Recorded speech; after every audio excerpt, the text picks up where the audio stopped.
Sizlar sizlikdan chiqib o'tamsizlar yo qo'soqdagi bolamizga uy selib o'tamsizlar qo'sqonliga? Xotin, bu yig'lasangmi amal yo'q buningga. Va qushqashni nani o'tmazdi? Nerede tapsınız tepin? Balımız kuşkaş köşe yeme deb talep kılasa, ben qanday qilaman? Canım xotin, adamni yamanda ta'til qiynamanglar. Bu hamma odam sizga o'xshash sizlik bo'lamdi. Ha? O'tganda qotandagi tezakni purayma dedinglar. Ma'qul deb qotanga 4 kun olib borsam, bu tezakni purab, uningda zirikdinglar. Keyin andikin benzin purg'im kelib ketdi, benzinni purg'ini purayma dedinglar. Sizning dadangda joizanda 15 kun bekor ishildi. U benzinni zirikib, endi qopab qushqash kuşayma deysizlar. Bu şehirde ben nerede tanıdım qushqash ne? Bu da adamni ta'til qiynamanglar. Bu sizlik bo'lsangiz bir muqamda barak bilmek sizlik olmamsizlar. Kuşkaş tapmak şundan təsmike? Çoğunluğun uygu basınız, öyünün kendi daraxılda uçup yürmemdi o. Xotin, u yerda balığı bağ qushqash degan. Lekin uchiqqan narsa tursa, men qanday tutibman uni?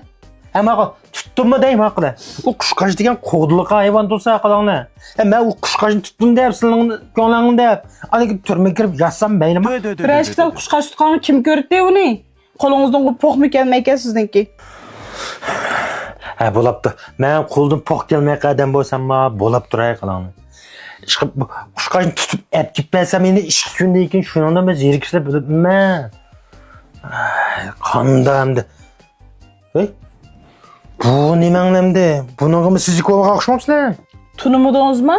Kevser limon şu. Kevser limon? Oy, buning eshik o'zgardimi? Bu so'g'atliq chiqiribdi-da mana. Bu mayama aptik chiqibdi-ku. Yomon payzi mana bir eshikdan 10 tal biraql chiqikina, ma payzi olabdi xuddi. Buni nima ish qildinglar-da? Muş qepülen azaq muvafiq to'xtayka buni. Şunungu siz künde beni içvatsanız bunundan. Şunungu bir qap ep qo'ydam şu. Oy, mana aldingmi buni? Maşın bilan bo'libdi xuddi. Da'sa usab turganda hozir binichi. 10 tal chiqikina buningdan. Alamet bezmesin. Bununki miqdarimi yuqori qila. Bu limon tarkibi 20% chiqdi. Hozir qo'g'oqning eng yomon dushmani de. Buni bekishibdi hozir hammalar.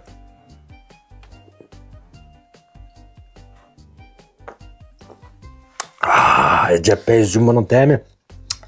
Mani bilan qilib xotin. Lekin xotin qushqashning yepini bir unutib ketsang unutdi jinim xotin.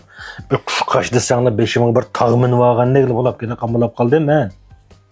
Ne bo'libdi? Qushqashni qo'y tepamisangiz tepaman. Lekin siz oldin qatim hep ketmagan kesakdan oram tepab ketpasangiz o'tdi. Xotin. Oldin qatim xili kesak hep ketib 4 poch kesak deb aram mush qoldimi? Qog'ini yeb bo'ldingmi? Yap bo'ldam shu. Xotin, sizlar sizlikdan chiqib o'tamsizlar yo qo'soqdagi bolamizga uy selib o'tamsizlar qo'sqonliga?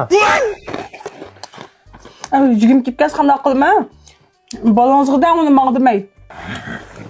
Sizlar mushunda alayid naslni yeb, zot qanday bola tug'ilgansizlar? Oydan onu tuqqandı bilamiz. Men qo'ponni hozirlab berib olib kelinglar. Kashif tamoqqa bukka yaqin kesak yo'q, nima qilib qolaman? Qo'ponglar. Ma'qul, men tepkilay. Ey Ras, ma olib kelganinglar sal yengroq kesakkan, amal va ko'nroq kesak olib kelinglarmi? Furqisa kuchliroq chiqdi. Shuningdan yey. Ay ma'qul. Hozirgi zamonda nan tovuqantami bu ko'ni uyning kesaklarini. Xonim qizlar, sizlar qanday sizlik bo'lgan, mushunda g'alitsizlik bo'lgan ishlar bormi? Sizlarning aylaringiz sizlikdan qanday chiqargan? Bir inkos rayoniga bir yezib beringlar.